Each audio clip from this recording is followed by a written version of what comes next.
నమస్కారం, మీరు చూస్తుంది ఐ డ్రీమ్. నేను మీ కీర్తి. నాతో పాటు బ్రహ్మశ్రీ గోరుగుంట్ల సురేష్ బాబు గారు ఉన్నారు. నమస్తే సురేష్ బాబు గారు. కీర్తి గారు నమస్కారం అండి. గురు మారడం అన్నది చాలా ఇంపార్టెంట్ ఫేజ్. అఫ్ కోర్స్ ద్వాదశ రాశుల్లో కూడా చాలా ఇంపార్టెంట్ ఫేజ్ అని. మంచి చెడు ఒక్కొక్క రాశికి ఏం జరగబోతుంది, ఎలాంటి చేంజెస్ రాబోతుంది, ఉంటే 1 year పాటు వారు ఉంటారు కాబట్టి ముఖ్యంగా ఈ 1 year పుట్టే పిల్లలకి చాలా చాలా విద్యా బుద్ధులు అలాంటివన్నీ బాగుంటాయని వింటున్నాం. మరి వాళ్ళకి ఎలాంటి వాళ్ళకి అన్ని తెలుసుకుందామండి ఒకసారి. అసలు ఫస్ట్ ఆఫ్ ఆల్ నాకు ఇంట్రడక్షన్ ఇవ్వండి. మార్కెట్లో జరుగుతున్న ఈ బజ్ ఎంతవరకు కరెక్ట్, అసలు ఏం జరగబోతోంది అన్నది. అంటే జ్యోతిష్కులు చెప్పేదానికంటే కూడా అండి, ఆ థంబ్నెయిల్స్ ఎట్లా తీసుకెళ్ళిపోతాయండి. రకరకాలు మాకు తెలిసినవి తెలియని అన్ని వాడేస్తున్నాం. సో ముందుగా మనం స్వర్ణలక్ష్యం వారికి ప్రార్థన చేసి అందరు చక్కగా ఉండాలని కోరుకొని నెక్స్ట్ మనం గురువు అసలు ఈ యొక్క ఏంటిది విశిష్టత ఏంటి, అందరూ ఎందుకు ఇంతగా మాట్లాడుకుంటున్నారు చర్చించుకొని ఆ తర్వాత ద్వాదశ రాశుల వారికి ఎలా ఉంటుందో మనం ఒక సిస్టమేటిక్ వెళ్దాం. ముందు అందరికి చక్కగా ప్రార్థన చేద్దామండి. ఈ సందర్భంగా గురుర్ బ్రహ్మ గురుర్ విష్ణు గురుదేవో మహేశ్వర గురు సాక్షాత్ పరం బ్రహ్మ తస్మై శ్రీ గురవే నమః.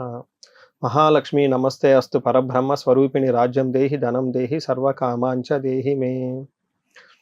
మనకి గురువు అందరు చక్కగా ఆశీర్వాదం ఇవ్వాలి, తద్వారా మనకి చక్కటి జ్ఞానము సంతానము విజ్ఞానము సంపదలు ఉండాలని చెప్పేసి మనకి దక్షిణామూర్తిని హయగ్రీవ స్వామిని నీలా సరస్వతి అమ్మవారిని చక్కగా అందరిని మనం ప్రార్థన చేసుకుందాం.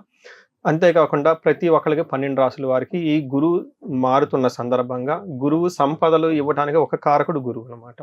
అందుకని ఈ గురువు కూడా అందరికీ మనకు చక్కగా సంపదలు ఇవ్వాలని, ఈ 12 రాసుల వారికి స్వర్ణలక్ష్మి అమ్మవారు బ్రహ్మ జ్ఞానాన్ని ఇవ్వాలని, వాళ్ళందరూ చక్కగా నవ్వుతూ హ్యాపీగా ప్రతి నిమిషం ఉండాలి. అంతేకాకుండా వాళ్ళకి ధనం విపరీతంగా వాళ్ళ ఇంటి నిండా అకౌంట్ నిండా ఉండాలని, తదనుగుణంగా వాళ్ళకి మనసులో ఉన్న ఏ చిన్న కోరిక కూడా తక్షణమే నెరవేర్చి అందరూ చక్కగా సంతోషంగా హ్యాపీగా ఉండాలి ఈ సందర్భంగాని మనం కోరుకుందామండి.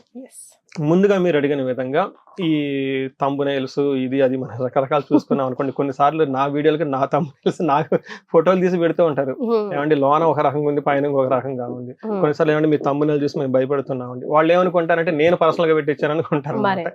ఈ ముందు ఉన్న ఛానల్ చైన్ అంతా వాళ్ళకి పాపం ఐడియా ఉండదు. అప్పుడే నేను చెప్తూ ఉంటాను బట్ కొన్నిసార్లు ఏమవుతుందంటే వాళ్ళు చేసేస్తూ ఉంటారు అవుట్ ఆఫ్ కంట్రోల్. అయితే ఒకటి సమ్ ఇంపార్టెన్స్ అయితే ఉందండి గురువు మారటం వల్ల. ఆ ఇంపార్టెన్స్ చుట్టూ ఈ నాయిస్ అంతా ఉంటుంది అనమాట. కొన్నిసార్లు తెలిసి కొన్నిసార్లు తెలవక ఏదో ఒక విధంగా మొత్తానికి అది అలజడి ఉంది. ఇప్పుడు మనం వాటి గురించి వాస్తవం ఎంత, మీరు చెప్పిన విధంగా అసలు నిజంగా ఉందా లేదనేది ప్రతిదీ తెలుసుకుందాం. ఇందులో గురుడు సంవత్సరానికి ఒకసారి మారుతారండి. ఈ మారిన దాన్ని ఈ ఫస్ట్ 12 రోజులు పుష్కరం అంటారు. సో ఒక్కొక్క నదిలో ఒక్కొక్క విధంగా పుష్కరం చేసుకుంటూ వెళ్ళిపోతూ ఉంటారు. గురువు ఎందుకు అంత ఇంపార్టెన్స్ అనుకోండి, 2 గ్రహాలు చాలా మేజర్ డామినేటెడ్ గా ఒక మనిషి మీద ప్రభావం చూపిస్తుంటాయండి. ఒకటి శని చక్కగా ఉంటే నా ఆయుష్ ఉంటుంది, యాక్షన్ ఓరియంటెడ్, మనం సంపాదన జీవ అంతా ఉంటుంది. రెండోది వచ్చేటప్పుడు గురువు అండి. గురువు వచ్చేటప్పటికి ఏ విధంగా ఇంపార్టెన్స్ అంటే ఫస్ట్ అండ్ ఫార్మోస్ట్ థింగ్ జ్ఞానం. మనం అజ్ఞానంతో పడతాం కదండి, జ్ఞానం మనకు కావాలి. రెండోది సంపదలు. మూడోది వచ్చేటప్పుడు పిల్లలు. 4 వచ్చేటప్పుడు శుభకార్యాలు జరగటానికి ప్రతి ఒక్కరికి కూడా గురువు చాలా చాలా ఇంపార్టెంట్. మనం మ్యారేజ్లో ముహూర్తం పెట్టుకుంటాము, లగ్నం అంటారు, రకరకాల మాటలు మన పెళ్లిలో వాడుతూ ఉంటాం. అందులో గురు దృష్టి లేకుండా గురు బలం లేకుండా ఎప్పుడు ముహూర్తాలు జరపరు, పెళ్లిళ్ళు అనేవి జరగవు అనమాట. ఈవెన్ సంతానం కావాలంటే కనుక గురు బలం బాగుంటేనే పిల్లలు చక్కగా పుడతారు అని మనకి శాస్త్రాలు వివరించారు. తర్వాత శుభకార్యాలు జరగాలి, పెళ్లిళ్ళు జరగాలి, సంతానం కావాలి, జ్ఞానం ఉండాలి. మూడోదానికి మనకి హోమాలు యజ్ఞాలు శుభకార్యాలు గుళ్ళు ఇవన్నీ ఆధ్యాత్మిక శక్తి ధర్మబుద్ధి ధర్మచింతన ఇవన్నీ కావాలంటే గురువే ఉండాలన్నమాట. ఇలా ఏ ప్రకారంగా జీవకారకుడు, మనం జీవించి ఉన్నాం, కళాత్మకంగా ఉన్నాము అంటే ఆ మనిషి ఉన్నా లేకపోయినా కీర్తి ప్రతిష్టలు అంటారు చూసారా, వీటన్నిటికీ కారణం గురువేనండి. అలా గురువుకి సంబంధించి చెప్పుకుంటూ వెళ్ళిపోతే మనం ఒక 1 day అంతా ఓన్లీ గురువు గురించి చెప్పుకోవచ్చు అనమాట. అందుకని చెప్పేసి అంత కాకుండా మేజర్ మనకు 3 ముఖ్యమైన 4 పాయింట్లు: జ్ఞానం, సంతానం, సంపద, ధర్మచింతన. ఈ 4 కావాలి అనుకుంటే గురువు యొక్క ఇంపార్టెన్స్ చాలా ఉండాలి. అందులోనూ మనం కార్పొరేట్ వరల్డ్ లో చూసుకుంటే సాఫ్ట్వేర్, లేకుంటే చూసుకుంటే పాలిటిక్స్ లో చూసుకుంటే మేనేజర్, ఓకే, అడ్మినిస్ట్రేషన్ కేపబిలిటీ, మంత్రి అని చెప్తూ ఉంటారు అనమాట. అందుకని ఏ ప్రకారంగా చూసుకున్నా కానీ గురువు ఏ విధంగా మనకి చాలా ఇంపార్టెంట్. నెక్స్ట్ ఇప్పుడు ఎందుకు ఈ ఈ హడావుడి ఎందుకంటే గురువు ప్రతి సంవత్సరం ఒకసారి మారుతూ ఉంటారు. అందులో ఈసారి జూన్ 2న మారుతూ ఉన్నారు. 1 year బ్యాక్ మారారు, మళ్ళీ ఇప్పుడు మారుతున్నారు. ఇప్పుడు ఎక్కడి నుంచి ఎక్కడికి మారుతున్నారు? మిథున రాశి నుంచి కర్కాటక రాశికి మారుతున్నారు. 1 year అంతా వీళ్ళు కర్కాటక రాశిలో ఉంటారు. బట్ అప్పుడు ముందుకు వెనక్కి మారుతూ ఉంటారు. బట్ మెజారిటీ ఆఫ్ టైం కర్కాటక రాశిలో ఉంటారు. అయితే ఈసారి గురువుకున్న విశిష్టత ఏంటంటేనండి, ఇది ఉచ్చ స్థానానికి వెళ్తున్నారు అనమాట గురువు. కొన్నిసార్లు గురువు నీచ స్థానానికి వెళ్తూ ఉంటారు, ఫ్రెండ్ ఇంట్లో, ఎనిమిదిలో, రకరకాల ప్లేసుల్లో ఉంటూ ఉంటారు. కాబట్టి గురువు ఆయన చాలా పీక్ టైంలో చాలా హైయెస్ట్ స్ట్రాంగ్ అయిన పొజిషన్కి వెళ్ళిపోతున్నారు అనమాట. అంటే మనుషులకి ఎలా బలహీనత ఎలా ఉంటుందో గ్రహాలకు కూడా బలహీనతలు ఉంటూ ఉంటాయి. గురువు ఈ కర్కాటక రాశిలో ఉండటంతో గురువు చాలా స్ట్రాంగ్ గా ఉంటారు. ఎంత స్ట్రాంగ్ గా ఉంటారంటే ఈ హోల్ ఇయర్ లో పుట్టిన పిల్లలందరికీ జ్ఞానం బాగుంటుంది, తర్వాత మేనేజ్మెంట్ అడ్మినిస్ట్రేషన్ క్యాపబిలిటీస్ బాగుంటుంది. ఎక్కడ ఏ రాశిలో ఉన్నా కానీ చాలా చక్కగా మంచి రిజల్ట్ ఇస్తారు. కాబట్టి ఈ ప్రకారంగా గురువు చాలా మంచి చేస్తారని మనకి చెప్పుకోవచ్చు. మరి వీళ్ళు ఏం చేస్తే బాగుంటుంది, ఎలాంటి రెమెడీస్ చేస్తే బాగుంటుంది అంటారు? మనకి శాస్త్రాల్లో చాలా క్లీన్ గా చెప్పారండి. మనం ఏదైతే మనం ఇప్పుడు నేను చెప్పిన నాలెడ్జ్ అంతా మన పురాతన గ్రంథాల్లో వివరించడం జరిగింది. దాని గురించి ప్లస్ పాయింట్స్, మైనస్ పాయింట్స్ అంత ఇప్పటిదాకా మనం చూసుకున్నాం. ఎవరికి అనుకూలం, ఎవరికి ప్రతికూలం, అనుకూలంగా ఉంటే ఏంటి, ప్రతికూలంగా అంటే ఏంటి మనం చూసాం.